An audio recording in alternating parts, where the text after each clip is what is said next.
Well, you've all been asking for an update, and here it is. You can see not terribly a lot's happened with it since I last uploaded a video. There's some things in the motor, but not as much as should be. The main problem is, for some reason, this project, nothing fits. It's really surprised me. I never had this problem with a Chevy before. I mean, normally the crap, even the cheap crap, bolts right on because I never changed anything. So when it doesn't fit, they really weren't trying. So I'll just go over the crap hasn't fit so far. So the nicer driver's side header is mostly problem-free. The power steering bracket is slightly askew, but the flange is thicker. Can't even blame him for that. But it did hit the frame. I had to notch the frame out there. Now this seems like something that could be understandable, except for the fact this truck has the largest engine bay on Earth. So I don't understand how it hit this frame. These frames are pretty big. If it hits the truck frame, it probably hits everything else too, like every other car you could possibly imagine putting it in. But yeah, so there's that. Other than that, that header is pretty straightforward. Have colder heat range plugs in it, gap to 35, optimistically. Just put the distributor in the night, get that in a second.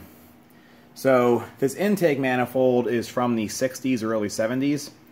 And if you look at it, thermostat's like offset to clear this port right here, which if this was in use in the time period or on an air-correct motor, there'd be an oil tube and a breather comes out up here that'd be your oil fill. That's what that's there for. They did away with that by the early 70s. So because of that, because I'm using late 70s brackets or mid 70s and late 70s brackets, the water outlet, this should have been like over here where this bolt is. So I had to cut and move this bracket. It's possible I could have gone away with just cutting that and leaving the front, but this way at least it's all solidly mounted. So yeah, that was a little bit of a pain in the ass, but not that big of a deal. So other than that, all the accessories fit just fine. So going down here to the fuel pump. Once again, standard small block Chevy fuel pump. You see it barely clears that motor mount, like it's right on it. And in order for me to put my little boost reference port in here, which I'll explain this later, but this is what raises the fuel pump pressure, I had to cut the motor mount out there so I can get a vacuum line on it, or else that wouldn't have fit. So yeah, some more of that. Then back to the intake. I just put the distributor in the night, and if you see all the fresh little polishing marks there, I had to grind the HEI distributor to clear that back runner on the intake manifold. Because when this intake was designed, there was only point distributors. That's more fun. So, I've made the battery cables tonight. They're all 2 gauge. Grounds are like the biggest problem on these older vehicles, so I kind of went nuts. So it goes to there. I put another ground wire here to another ground on the frame. This is a factory ground. Ran another ground wire from here to the ground on the body.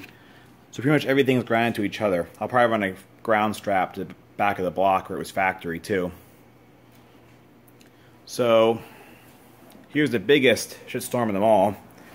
Here is the passenger header. Now you'll see I've been modifying there. I'm not even done yet.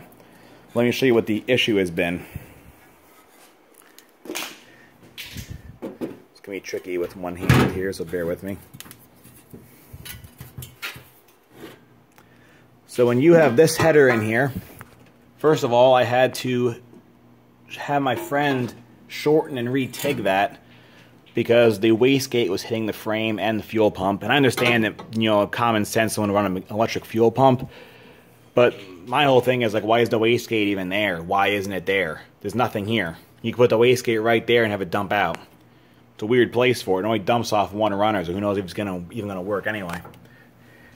Anyway, when you hold this up where it should go, I had noticed it at first when I had it bolt on the motor, but the downpipe went where the starter has to go. And pretty much you had your choice of having a starter on the motor or the header. So after bashing it terribly, I can show you that, I tried to just clearance it around the starter. Even bashing it to that extent didn't clear the starter. And it's almost smashed flat. So I just had some 2 1/4 inch mandrel bends and I kind of Z'd it up. And then, I don't know, I just went online and ordered 2.5 tight radius because this isn't even like quite right. And the reason it goes like that is to add even more comedy. The pipe that goes under the motor and then comes back up to meet this.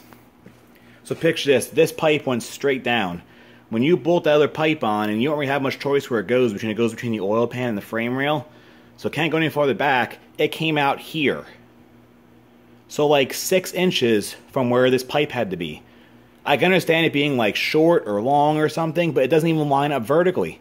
This pipe should be down here, which if it was, everything would clear. Why it's there, I don't know. The other pipe makes sense, it comes up right where you would think it would. This wouldn't interfere with the starter. So what I'm going to do is I got 2.5 inch tight radius. This is like regular radius bend. So I think it's like a 3-inch radius. So I'm going to do a more pronounced S curve here. And then put a V-band on here. And that up pipe is also way too tall. This came down to about where this is. Well, that up pipe comes like up here. So it's like 8 inches too long to start with. So this thing is total garbage. Ironically, after I posted this, one of the guys in Slight Mechanics mentioned that he's actually remaking this kit for this company because it doesn't fit anything. His kit fits nice, so I guess I kind of came in too short. So pretty much no one buy this until the new one comes out. It's complete garbage. It's a waste of your time. So before making my little Z thing, I was trying to find every way possible to make the starter fit. And one of the guys in Slight Mechanics, Josh, gave me this mini starter, which at first didn't fit.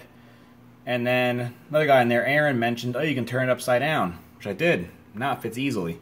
In fact, that starter pipe could have fit right past that, but it wouldn't have lined up with the other pipe down there. So to add just to super comic value, after like a week straight of dicking with various starters, including factory starters, factory mini starters, so you put the battery cable on here. I have this going right to the solenoid in the starter. The starter's junk. So I don't know if I'm going to take that starter out and try and like change the solenoid or take the solenoid apart and see what's wrong with it. But other than that, I'll have to run a factory mini starter, which is like a 94 and up truck starter. People call them Vortex starters, but they're not just on Vortex motors, they're on throttle body motors too. And they're about the diameter of the starter. So it's a lot smaller as opposed to the old starters like this one, which is enormous, weighs like 25 pounds. That wouldn't clear anything. I tried, but no, didn't work. So right now, that's what I'm waiting on. I have all the cables all run real nice to this. I was going to wrap it in the freaking high temp tape there. I extended the harness to the alternator to try and keep all the wires away from this area where the turbo's going to be. I'm gonna heat wrap them all so they don't burn up. But that's pretty much what's been going on now. So now you can see why it's taking so long. This thing's just fighting me every inch of the way. But got some more parts coming in this week. Once the starter's on, I can finally fab this pipe up and bolt it back on. Then everything's just good together. So I don't know. We'll see what happens. But there's the update of what you've been missing.